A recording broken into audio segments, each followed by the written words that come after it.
All right, everyone, as you can see, we are in the QC kitchen, but we are not making meals for ourselves. That's right, I am joined by Felicia Core3, owner and co-founder of Core3 K9 Gently Cooked Dog Food and Catering by Core3. So we are really excited to be here because she is leading the charge of putting your pet's health first. I am so happy to have you in the kitchen today. Thank you for having me. So first of all, we have to talk about the fact that we are both pet lovers, and this really led to your entrepreneurial journey of making dog food that is really gut healthy for pets. But tell me how this started for you. Well, it started with, we had a county corso named Duchess. She kind of grew up with the family, had her when my son was 2, so they grew up together. She was one of the best pets you could ever ask for. Towards the end of her life, we learned that she had developed cancer. And by the time we caught it, it had spread all through her body, so there was really nothing we could do at that time. And unfortunately, that is how this was thought of. But so luckily her memory is really living on here in the business that you have now. And what was the correlation that you made between that cancer and creating a dog food that was better for dogs and really replacing that hyper-processed kibble? Right. Towards the end of her life, we had kind of started gently moving towards a cooked diet for her anyway. We were cooking, you know, the standard chicken and rice, and with that diet, we noticed small changes. We noticed that, you know, her smell, her fur it felt softer, her skin. It was just an overall positive that we had noticed. And when we kind of did the research after she was gone, the only thing that I could conclude was that it had to have been her diet. And from there, like I say, we did some research, learned about the differences, how the kibble is processed. It's overly processed at really high temperatures. And then I just kind of did some research. Well, if kibble is actually not the best thing for our dogs, then what really is? Right. And I learned that dogs can eat a lot of the same things that we can. So, and just like we can, when we start taking in the right nutrition, we see our skin improve. When we're hydrated, when we've got our protein in check, when we're doing all the right things, we see our skin improve, we see our health improve, our joints improve. So walk me through how you went from that mom on a mission to seeing what we have in front of us here. Right, awesome, sure. So, well, let me back up a little bit. So we have a catering company, Catering by Core3.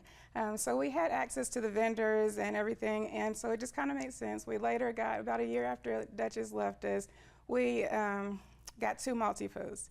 And, you know, so again, I was kind of looking at what was healthy and what was not, and we remembered that we had been cooking for Duchess and how much of a positive impact it had on her. So we decided that we would go ahead and look into repurposing what we made from catering into a gently cooked dog food. Phenomenal. So that's how this concept came to be. And now you actually work with local restaurants, right? So this has taken on a life of its own. Tell me about some of the different meals and how you actually prepare them with this culinary background that you have. Sure. So again, as I stated, we have a catering company, Catering by Core3. So within the recipes there, a lot of the ingredients that you see here, we utilize within the catering business. Yeah. So you've got your chickens, you've got your sweet potatoes, your carrots. All of those things we were able to cross-utilize. So we use them in our salads, we use them in our mixed vegetables, and then what we can't use, we don't throw it away, we repurpose it and we make it into the gently cooked dog food. So here you'll see the carrots and the sweet potatoes. And what a lot of people don't realize is that as far as for sustainability, you don't have to throw away what you can't use when you're cooking for yourself or when you're cooking for humans.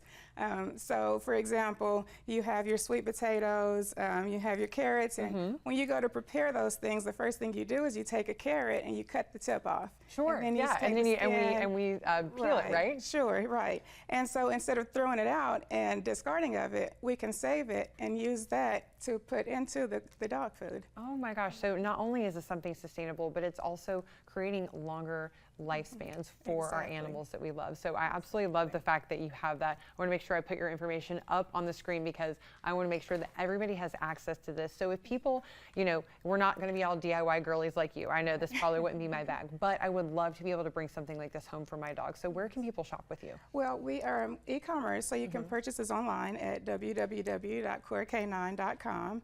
And recently we have started selling locally as well. So you can find us on our website. You can go to the stores where you can purchase locally and just walk in and purchase it that way as well. Perfect. Super easy. Now, before we go, I have to ask if there are, parents that are looking at this, they say, this is perfect, this is great. How do they go about making sure they buy the right amount for their dogs? And maybe they can go ahead and get on that regimen, get on that plan. Because I know Hank, I think, would probably need 5 of these for one sitting. Right. And with you saying that, I do want to point out that this can be used 3 ways. So each product, each purchase that you make comes in a 1-pound bag like this.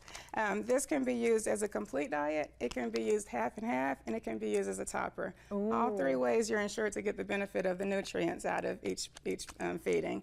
And also on the website, we have a questionnaire that you'll go through. It'll ask you for your puppy's name, your puppy's breed, their weight, how old they are, if they're spayed or neutered, and then it'll tell you how much we recommend their daily feeding be. And then you go from there, and again, that's a recommendation. So you want to kind of monitor them for 1 to 2 weeks, see how their weight's doing, if it's fluctuating or if it's where it's supposed to be, and then you adjust accordingly.